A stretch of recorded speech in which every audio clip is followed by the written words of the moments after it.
Hello and welcome to another episode of a cornucopia of Tales and Tellers. Tonight we are in Ireland, we are in Italy, and we are in Palestine. So, Hend, thank you very much for joining us today to talk about storytelling. You're very welcome on the podcast. Thank you for having me. And Simona is here as well. So, Hend, Hello. can you tell us all about your background in storytelling and how you got into storytelling? Yeah, of course, my pleasure. My name is Hend, and I'm joining in from Gaza, Palestine. I work as a teacher of English and a storyteller. Currently volunteering as a storyteller for the Hands Up project, working with young learners of English in Palestine and also in different parts of the world, engaging them in the English learning process through storytelling, drama as well, and many other cultural activities. I also do tandem storytelling with whether at the Hands Up Project page or at different platforms with the brilliant and professional storyteller Rebecca Lemaire. So she's my storytelling partner, I would say. I remember the first time I got into storytelling was at an event hosted by the brilliant storyteller David Heathfield at IOTFL. I remember that the title was Get Together, sharing stories and from around the world during the pandemic. Yeah.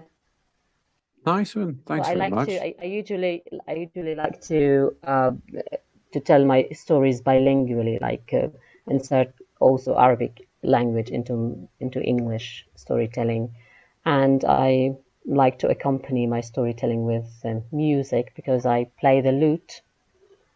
Yeah, I feel that it gives it another dimension to the storytelling, to my storytelling. Would that come with all the stories you tell, or is it a select number, or do you find it actually fits everything you play? I mostly tell my stories with music and also with a bit of Arabic, like some phrases, if possible. But yeah, I try to stick to this, to kind of a theme for me. Okay, cool, very nice. So with storytelling yourself, then how do you use it in your classes, and how do you use it outside of class? So would it be mainly online, or is it face to face as well? Yeah, I use storytelling in my teaching. The way I use storytelling actually is to solve problems or to tackle problems that students face when studying or when learning the curriculum. So I tend to turn curriculum-based topics into stories, so as students can find it, can find the topic much easier. So, for example, I work on the reading skill because students are, you know, panic when it comes to reading. They hate reading comprehension, all this stuff. So what I do is I turn the reading text into a story and I accompany the story with music, and so students find it much easier and joyful. Do you think it helps a wider range of Yeah. students then, from like a wider Yeah. range of sort of learner types? Well, I think English, they have the same skills, like whether you mean because I use it at curriculum-based thing, or Yeah, because is it? there's music involved. It's not just reading off a page. There's music, there's sound, there's audio, Mhm. there's I mean, I'm sure there be action with it as well, from time to time. Yeah, I feel students find it really interesting. They love it, and they don't only love it, they also learn and they benefit from this way of teaching. Nice. Oh, So yeah. now that we're all teachers here, what was your first contact with storytelling then? In the storytelling world, the first one introduced me into the storytelling world, you mean? Yeah. Well, I remember I was first nominated by Nick Belbro, the founder of the Hands Up Project. he contacted me during the pandemic, and I got to know David Heathfield through Nick Belbro, and that was the start. Um, I told the story at IATFL, Hmm. the event hosted by David Heathfield. Yeah. Nice. Do you feel under pressure at that? A bit under pressure because it was the first time for me to. Hmm. Um, I remember telling a story. Yeah, I actually took part in a storytelling competition like about 5 years ago. Uh, it was held by Sharik Center, based in London, a center for teaching Arabic to non-Arabic speakers. And I shared a story. I entered the competition with an Arabic story, a Palestinian story. I told it in Arabic, and actually I won the second place at the Arab world level. Nice. Yeah, and that Mhm. was great. Wow. Yeah, now I remember telling, but that was Arabic storytelling. That's why, I can when you tell stories in English, for me, it's much harder, of course, because it's not my mother tongue. But yeah, um, IATFL, the event hosted by David Heathfield, was the first time I would say for me to tell English stories. What about your first contact with storytelling in general, like in your life? Like, Well, do you come from a storytelling family, or my did your mother, yeah. grandparents tell you stories? My mother is actually a writer. She writes really beautiful thoughts, and she likes to tell stories of her background and about her family, her own family, and she uses this kind of really touching style when she speaks about an event or an experience that she went through in her life. So I would say, yeah, I, I'm taking a bit from my mother, the way she tells things in general, yeah. And I myself, I'm as a student, I used to turn topics into stories, so as to be easier for me to memorize. As a student in school, I was a bit crazy, a crazy student, yeah. Yeah, telling the story out loud, and Were you saying there was a Well, way of I, memorizing things there? yeah. yeah, and this is what I do with my students nowadays. Okay, so what's the So, technique? well, when I turn a topic into a story, I get my Hmm. students to memorize the story, or at least to talk about the topic after learning the story, so they start, talking about the topic fluently, more fluently, than without a story. Well, I remember at the Beyond the Crest that we took, the three of us took together, Yeah, when you told the story of the water cycle, the story you had invented exactly. Yeah. to explain the water cycle, and I still remember that story. So it works. It really works. Yeah, and you want to see my students talking about the steps of the water cycle, and they talk about the water cycle really fluently, even though they're only in the sixth grade, and their level of English is really low, I would say, but they can still talk about scientific topics. Yeah. I think I stole that idea as well because I think did you put it on YouTube afterwards or something? I know I remember the water cycle one as well. Yeah, I remember stealing that idea. Yeah, For a maybe, group of 10-year-olds yeah, I from the had. Yeah. course, yeah. From Yeah. the course. I I'm really glad to be sharing with you another story because I remember us enjoying sharing stories at the Beyond the Crest course with David Heathfield. that was Yeah, almost 2 years ago now, was it? Something like that. yeah, yeah, Yeah, it was in December and January in 2021. yes, Yeah. So Yeah. December 2020, January Yeah. 2021. Gosh. yeah, Although almost 2 years. yeah. Yeah. Yeah, although the pandemic still owes us another 2 years back, I think, from the universe. But yeah, that's a different thing. Yeah. So was the rest of your family like storytellers, or was it mainly your mother? Well, my mother, well, I wouldn't say she's a storyteller, no, Mm. but the way she speaks, the way she talks about normal things, about experiences that she herself and her family went through.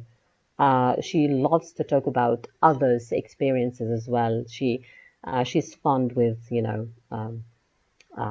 people's stories, places, stories of places, stories of historical things. Yeah, she's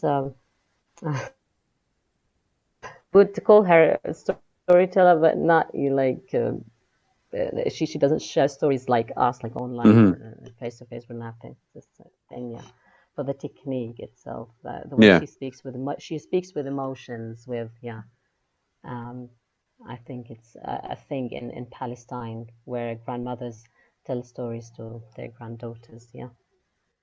Nice. And is that the sort of the passing of the sort of passing of the cultural heritage that way then? Because I mean, Yeah. I would probably have the same thing from my grandfather. Yeah. Um, quite similar, and Folk it did tales. seem to Yeah. skip, yeah, it skipped a generation really. Hmm. And it did seem to be a grandparent thing. Is it the same in Italy? Well, my I have a really different experience from you, but just because my I have four really different grandparents. One of them used to tell us about riddles and short stories, like what we call filastrocche in Italian. It's rhymes. It's generally rhymes. So she used to tell us about rhymes and riddles. The other one used to talk about historical facts, but you had to be really, really careful with him. Because if you asked him something like, "Oh, Grandpa, why do you have this object?" he would start saying, "Oh, in 1938, the war started." And so he would go with all of the historical facts, and then the actual story would be something like 2 minutes about With many the other reason details. why Yeah. he had something like that. And the other two, they speak Milanese dialect, and they tell a lot of riddles and jokes and stories from their lives, but none of them none of them ever told me folk tales or stories really like that. Yeah, I So remember it's a different something now. experience. Yeah.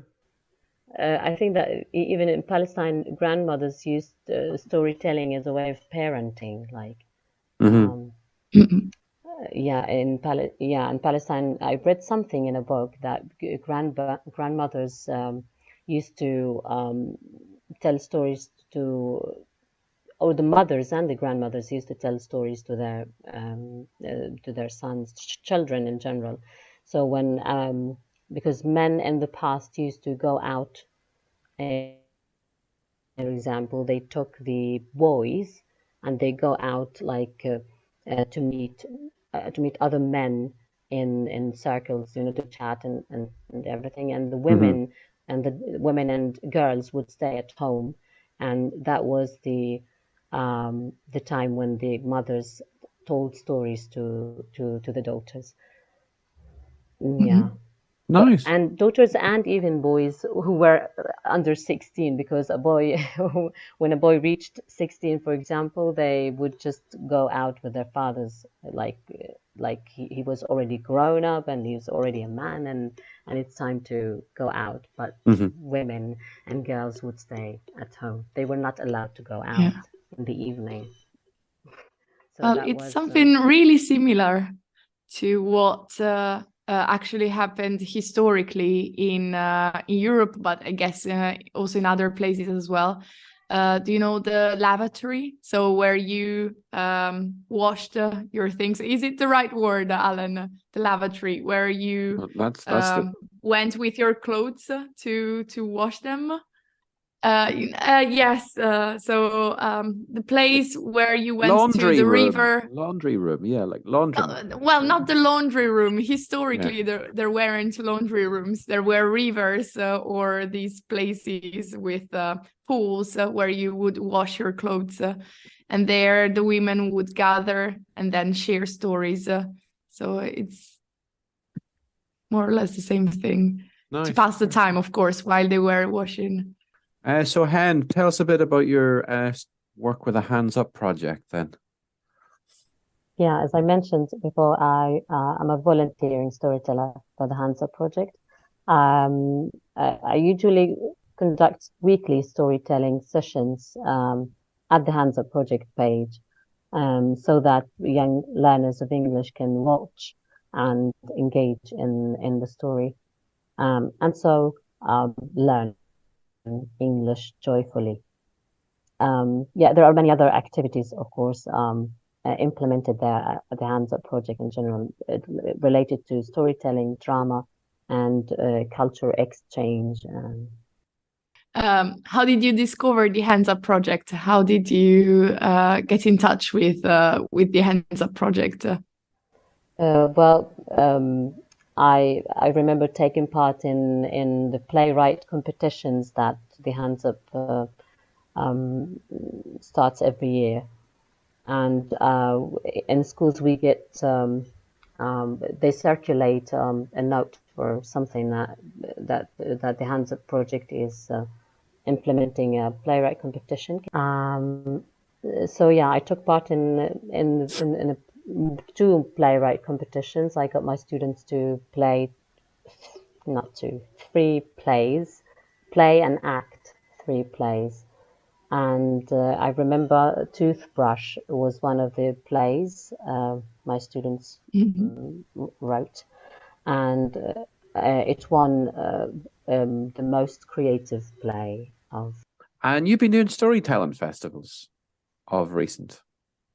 Yeah, I took part in storytelling festivals, very few of them. The Scottish festival about 2 years ago, and I remember taking part in the Royal Albert Memorial Museum event hosted by David Heathfield, 88 Tales Around the World, and of course the IATFL, the first thing to tell English story there. Yeah. And the Chennai, I told tandem stories. I did tandem storytelling with Rebecca at Chennai festival. Yeah, and we still do at different platforms. Yeah, me and Rebecca. Nice, and I think that leads us on because I know you're holding it there. Can you tell us about the musical instrument you have right in front of you? Yeah, because it's my friend. I call it a friend of mine, a good friend of mine. That's why I always carry it. You see me only with oud, so Hend is like oud. Yeah. But yeah, I started playing. Well, it was a crazy idea at first because when I first wanted to play a musical instrument, my family were like, "Oh, really?" Because I started playing at the age of 25, maybe. Yeah, so it was recently that I started, playing, and it was a crazy idea for most people who knew me, but I insisted on playing a musical instrument, and oud was my favorite. And I started playing, learning by watching tutorials on YouTube. So I spent 6 months learning all by myself, and then I started playing, and like I started to produce really good melodies. They were terrible at the time, uh, but I was very happy. I was really delighted by them. But then I decided to go to musical center, conservatory, and I remember my music teacher told me that I was already playing and that I didn't need much work, and all I needed was to practice. So now now I'm really happy that that I took the risk, to buy a musical instrument and to not waste, but spend time on learning. Yeah, now I don't regret it at all. Now I feel, the achievement. For those who might be listening to this who don't know what the oud is, could you explain what it is? It's a Middle Eastern musical instrument with strings, with 5 to 6 strings, and yeah, I use a stick to pluck the strings. Yeah, maybe you can describe it better, Alan. I am the least capable of describing a musical instrument. But funnily enough, I love the idea so much that you took like the oud being the Middle Eastern instrument to go with storytelling.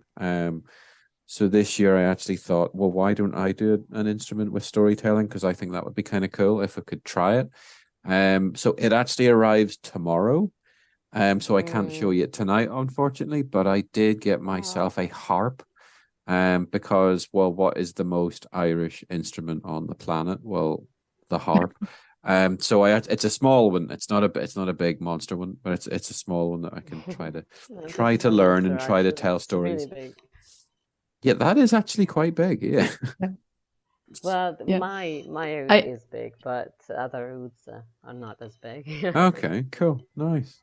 Well, and Alan and I recently discovered that we had the same idea. Like we both took inspiration from you to put storytelling together with music. And he's just bought a harp, and I've got a djembe. So it's not an Italian instrument, but I've got a djembe, and I'm trying to do the same thing. Oh. And Yeah, you're our inspiration, Thank and you. No, don't say that. yeah, my you. bowron, tin whistle, and flute wouldn't quite match with storytelling, but I think a harp might. A small harp just to pluck it's a 12-string one. It's a small one. But who knows? It could be a disaster. 12 We'll see. strings. No, Yeah. Oh, super I'm small. struggling with 5 strings only. I mean, I wonder how you would manage. I have no strings at all on 12 my strings. instrument. It's the 12 string is the sort of smallest one you can get that still sort of plays music on it, whereas like the big ones I think they can go up to like 31 strings or something. There's terrifying numbers you can get. I'll never be that advanced ever. That'll be a couple of lifetimes, but we'll see. So the one thing me and Simona are really, really, really excited for is Hend. Do you have a story for us? Yes, of course. Imagine telling you, no, I don't have any story. I would genuinely laugh if we got someone on one night and they went, "Wait, what? I'm supposed to tell a story?" Yeah. No, this is a prank. I don't have any stories. It's just it was an excuse to see you. No, so what story will you be regaling with us tonight? I'm going to tell you the story of an idiom, an Arabic idiom, that I would say it was originated in Egypt, because we say the idiom in the Egyptian dialect. So the idiom is ده احنا دافنينه سوا. This is the Egyptian idiom, ده احنا دافنينه سوا, which literally translates to we buried it together. We buried it together. So we would say this idiom. I know you don't use it in English. Not sure if you use it in Italian, but we would say this idiom when we know someone is lying in a situation, and like we both know it's a lie. Like, hey, we buried it together. Stop lying. So maybe you have it in Italian. I feel that we share lots of things in common, Simona. maybe you have something. Yeah. I need to think about it. I'll let you know. So I'm going to tell the story with songs, music in between, and the story of this idiom. Fantastic. Great.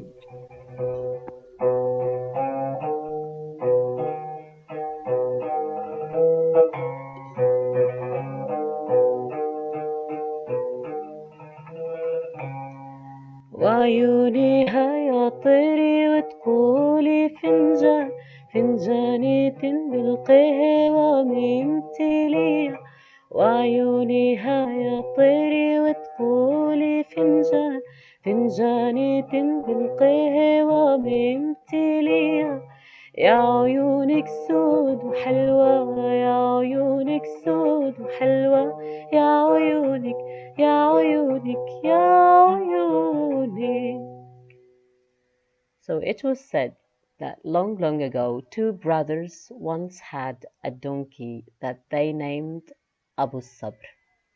Abu Sabr in Arabic means the father of patience. The two brothers relied on that donkey, Abu Sabr, for almost everything in their life. They rode that donkey in the desert for long and long distances under the burning sun, carrying goods from one place to another, visiting a relative who lived far, far away. They really exploited that donkey. They loved that donkey, actually. They loved it so much that they decided to consider him as a third brother to them. One day, and during one of the longest journeys in the desert, it happened that Abu Sabr, the donkey, died.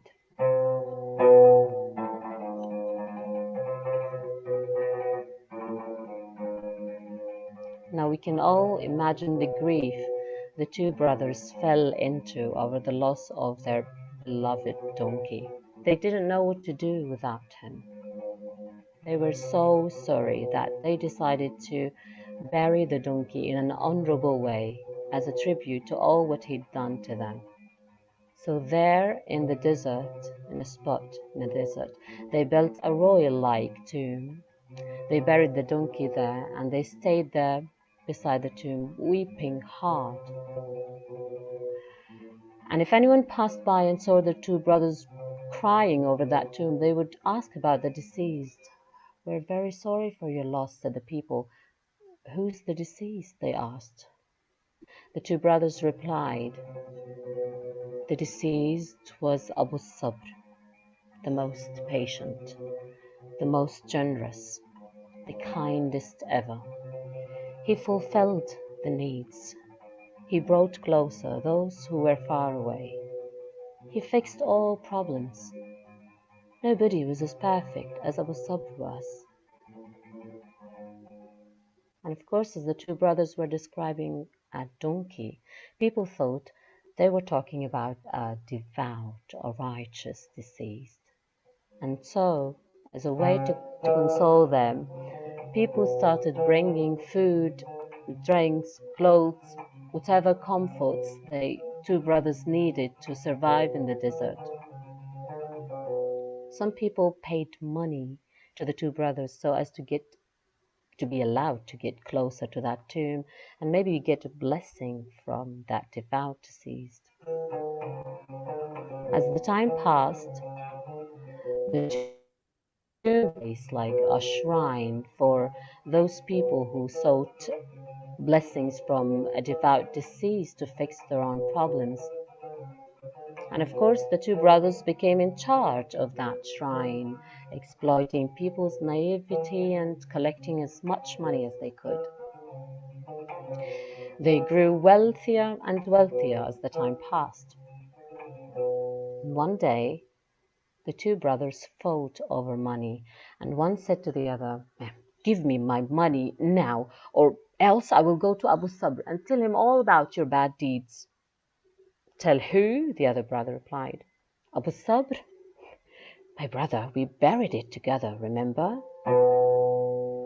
وقفوا فيها يا طيري تحمل فيها الغيم يا غيمة على الموارث معتلية وقفوا فيها يا طيري تحمل فيها الغيم يا غيمة على الموارث معتلية يا عيونك سود وحلوة يا عيونك سود وحلوة يا عيونك يا عيونك يا عيونك. That's the end of the story. Oh, that was so good. Oh, that was delightful. you. You really weren't joking. Like, there's a really powerful sound out of that. The oud as well. It's really, really. I don't know. It feels like it's much more than one instrument. Oh, yeah. It's really, really nice. Oh, that was a delightful story. I loved that. Thank you. That was really nice. Yes. You said before you told the story, that's an Egyptian Arabic idiom, is that right? Yeah. Mhm. But Yeah. would you use it in Palestine? We would, yeah. Yeah. That's why I Okay. was sure it was Egyptian, because we wouldn't say it in the Palestinian dialect. It's only in the Egyptian dialect. And this is the interesting part about this story. It's not only about, telling the origin of something, because I like stories that tells the origin of something, but also it spotlights a popular phenomena in Egypt, where people would prefer to go to shrines of devout deceased to fix their problems than fixing the problem themselves. They relied on. I would say it was quite popular in the past. Lots Mhm. of people did that. Maybe it's much less nowadays, but yeah, it was a thing in the past. So Okay, cool. Well, that was a delightful story. I really liked that. That was really Yeah. nice. I thank love you. the mix of And singing how and did music as well. I love that. Great, thank you. me I'm too. glad you liked it. And I enjoyed telling And, the story to you and to the people listening. and how did this story come to you, Hend? Well, I watched a video telling the story of this idiom in Arabic, and I translated the story into English because I loved the story. I was like, yeah, it's amazing. Like you. And then does the music Yeah. is that you putting that to your story Yeah, I did the translation of the story music then? Yeah. well. Yeah, I mean the song that I sang at the beginning and at the end has nothing to do with the story or with the theme of the story, but it's just that I've recently decided, okay, this I like this story and this song, and I will sing it with this story. But Fantastic. yeah, It feels like I it is a very rich instrument. It feels like it's more than one instrument at the same time. I know, I yeah, just think it's a very deep these are instrument. It's yeah really the nice different sound. scales. Yeah, Hmm. because I played different scales. It's not only one, so it Okay. feels. Yeah, you're right. That this would feel different. Hmm. There's a real deep sound to it. It's really, So really there nice. is the sad scale and then the joyful scale, and then so you'd feel it's a different instrument. Yeah. That's fantastic. Thank you very much for that story. I really Yeah. enjoyed that. Thank you Yeah, for really having me. liked that. I really Thank Really you. enjoyed great. telling the story. Thank you very much, Hend, for being with us. Thank you, Alan, for your wonderful questions. And thank you to everybody that listened to the episode. And we hope we hope you enjoyed it. We'll be here. Just see you next time. Bye. Gonna have to write you a script. Bye.